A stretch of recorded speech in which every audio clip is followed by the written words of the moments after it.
नमस्कार मंडळी, फायनली माझी डिलेवरी झाली आहे आणि आजच्या व्हिडिओत सांगणार आहे माझं सी सेक्शन झालं या नॉर्मल डिलेवरी. माझं झालं आहे सी सेक्शन. आणि गेल्या व्हिडिओमध्ये तुम्हाला सांगितलंच होतं माझं की माझी हार्टबीट कमी झाली होती आणि बेबीची पण नंतर नाही ना माझी खूप जास्तच हार्टबीट कमी झाली. तर मग डॉक्टर बोलले की अर्जंटमध्ये सी सेक्शन करायला लागेल, नाही तर बेबीसाठी पण आणि माझ्यासाठी पण प्रॉब्लेम होता आणि बाळाने पण शी केली होती. तर डॉक्टर बोलले बरं झालं लवकर सी सेक्शन केलं तुझं.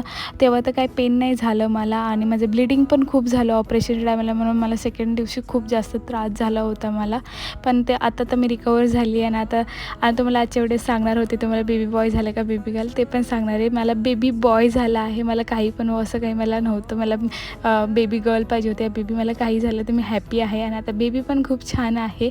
आणि डॉक्टरनी पण मला 5 दिवस ठेवलं होतं आणि नंतर मी व्हिडिओ पण काही रोज रोज शूट नव्हतं केलं की माझं पेन खूप जास्त होतं. सेकंड दिवशी मला खूप जास्त त्रास झाला होता. थोडं शूट केलं होतं आणि डायरेक्ट आता मी सुट्ट्याने भेटेन. बाय.